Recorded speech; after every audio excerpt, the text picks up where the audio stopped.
is this a stunt? You know what I mean? Is it to deceive people that this is as hard as he really trains? Does he really have, I mean, let me just point something out here. If I had a training partner though, I would absolutely do the same stuff. Maybe not as ballistic as they're doing it. I wouldn't have the guy squat on my lap and we'll gyrate together. But I mean, I guess there's no other way probably to do it with this machine. But I tell people all the time, like, brother, if you train with someone, have them, freaking help you, like, just handle the heavy ass weights and then help them have you get the concentric phase completed, and then just keep horsing the eccentric and have them lift that up, and you can reach total freaking exhaustion. Not to say that you have to do that every set, but I'm saying for the top sets where you want to really cook, you can freaking have these people step in and muster up the cojones to grab an extra 10 freaking reps, something that you can't do on your own, or at least you don't believe you can do on your own. Okay, let me talk about this real fast. We, as a freaking species, our brains want to protect our bodies to the best we can, right? So if any shred of doubt you have that you can't do something, you're not going to freaking do it. You know what I mean? Your brain's going to shut it down. It's going to say, I don't want to do this, and therefore the body does what the brain tells it to do, right? There's going to be times where you can perceive your effort as that you gave it your all, right? But really, you have half the freaking tank of fuel left to give, right? But it's somehow digging deep and finding ways to grind out this extra amount of freaking intensity, right? And if it's having a training partner, it's like you feel like you can't do anymore, but just having someone's hands like on the bar, they might not even be helping you, but just mentally be like, okay, I'm safe, I can keep pushing, and my freaking bro is gonna help me get this sucker up, right? You can crank out more reps, right? Just the confidence that someone is there, or even just the belief that someone's helping you. It could be you, right? The biggest time, we are our own worst enemies. So finding tricks to manipulate the freaking mindset, tricks to manipulate it, that's freaking key. So like, this looks awesome. Let's just watch it, okay?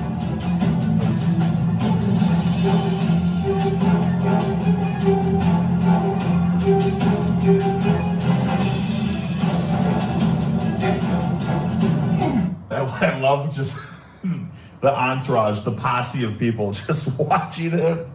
It gets funnier as the video goes on.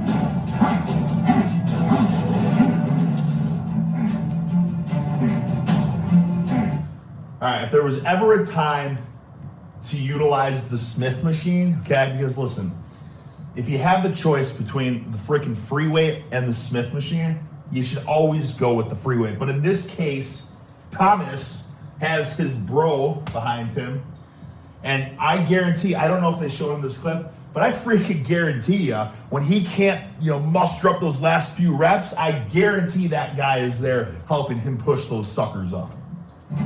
You couldn't do that with the free weight.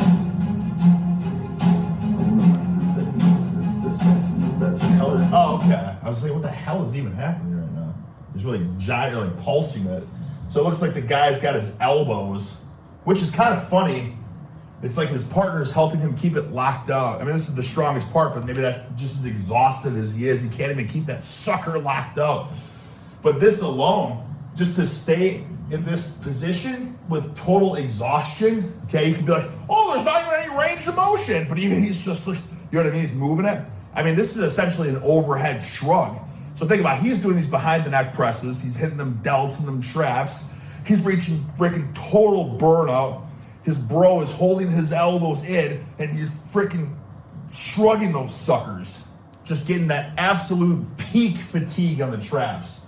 And of course, the delts are still engaged holding that sucker up. So, I mean, if there's anything about Tom Platz, it's that he certainly knew how to push to failure. And again, you're gonna have all sorts of spec nerd analytical pencil necks in the comments. And again, I'm not saying anything's wrong with science. Science is awesome. I'm talking about the over analytics, the over analyzing, the paralysis by analysis. That's what I'm talking about. So you're saying like, oh, he's not even getting the stretch. He's not even getting the full stretch up there. He's got to get stretched. You know what I'm saying? This is like the total opposite end of the spectrum here, right? The muscles is shortened as shortened can be. But that's okay, right? Because you fatigue that sucker, right? In the concentric phase first, and then you can fatigue in the isometric phase, and you can have, if you got your partner, then you can fatigue in the freaking eccentric phase. You can just burn out all those total phases. And again, it's like, what are we talking about today's day and age? There's like the rate of perceived exertion, right? And a lot of people are like, oh, that was definitely I didn't have any more reps in the tank, the reps in reserve, you know what I'm saying? But the problem is, most people haven't really pushed it to this point, okay? Something else too, it's like if you ever done like any sort of like one-on-one freaking combat or something where you're just pushing your body to the point of exhaustion, or anything where you push your body to the point of exhaustion that you know true freaking failure, true fatigue, right? You have a lot more in you than you realize. So that's why the whole like the reps in reserve and all that, it doesn't make a whole lot of sense unless you like really are in tune with your body. And I feel like a lot of newbie lifters most certainly aren't. Like, okay, I'm done. I think I had one more rep in me. That's a good. It's like, brother, you had 78 more reps in you.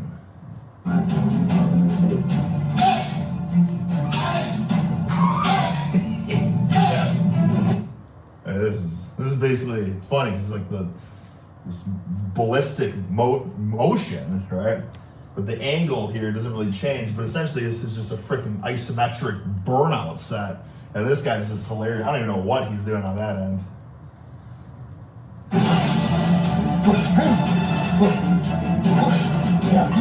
By the way, this is like the greatest training footage I've ever seen in my life. You know, not many times do I go online and get fired up watching stuff, but you watch this. This is just like the most classic time. And people say, oh, the Ronnie Coleman training is awesome. And it is awesome too. I watch that stuff when I was in college all the time, get fired up.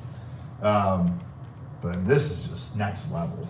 And again, I hope this isn't just like a stunt to that this is how hard I actually train all the time. And then like, this is just for the camera because like, yeah, I mean, brother, just to see how hard and freaking gritty one can get with their set. But the gist of the story here really is we all need a brother in our corner. Do you know what I'm saying? Like, I might have to start getting on my wife to push me to these levels. And she would be scared. But I think that's what happens when Tom Platts, he's always screaming at his, like, the spotters and stuff. He's like, more, kill me! You know what I'm saying? Like, and he's probably honestly getting pissed because the guy's, like, not freaking, you know, giving him enough effort, you know, enough force. It's like, fight me. You know what I mean? It's him versus him in this case.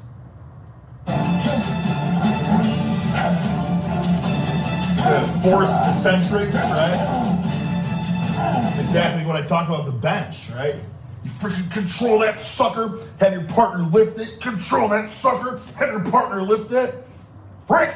This is getting me fired up thinking about it.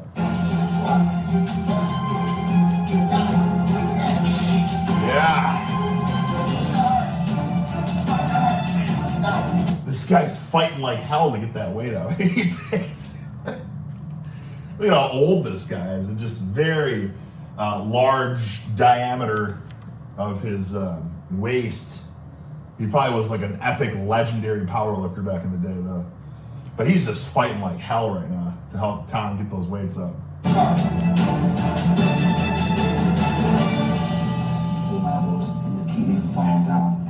at that. What is this? Holy buckets. If people think that behind the neck press isn't safe, I don't even know what we call this. This is a behind the neck press like amplified by 10. Look at that leverage. And just look at everyone in the audience. Just jaws are on the floor. They can't believe what they're witnessing. That's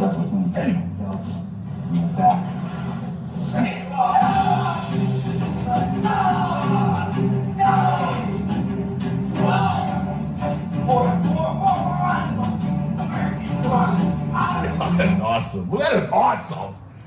God, I need someone to lift with me that does this. Doing lateral raises, they're underneath, and we're both doing lateral raises at the same time. You know this guy's getting a freaking delt pump. He's doing a lateral raise too. We're simultaneously getting freaking engorged. We're in sync, we're one. Look at that. 4 delts getting pumped.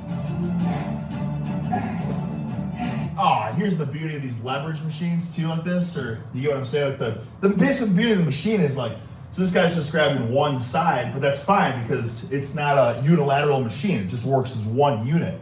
So yeah, you just get your bro on one side and they're just freaking lifting the one side. God, I mean, this is the stuff that just makes me envious that, you know, I'm such a, I don't know, just, I just like, basically what I'm trying to say is, I just like to be by myself when I train. Maybe I'll talk with mama here and there, but I don't like chit-chatting for the most part. I certainly don't like socializing. But man, having a freaking, just a do or die brother with you that understands just the epic levels that you can push it. And again, I'm not saying, and I'm sure Tom agrees, I don't know his exact philosophy or ideology or whatever like that. You wouldn't do this every set. I feel like ideally, you warm up, you get a couple feeler reps in there, a couple feeler sets, you keep warming up, keep warming up, keep warming up. Get, you know, a set of 3, a set of 2, whatever, even a set of 1 or something. And then you tell your brother, you're like, all right, I'm gonna go balls to the wall now. Let's bang this sucker out, you know, until we freaking, our poor, you know, Larry Wheels pores open up, gushing blood. You know what I'm talking about? Like that level of blood pressure just out of the freaking stratosphere. Yeah.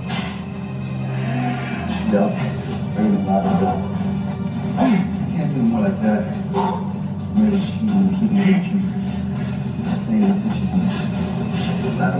Just all these, like, I mean, just, you know, these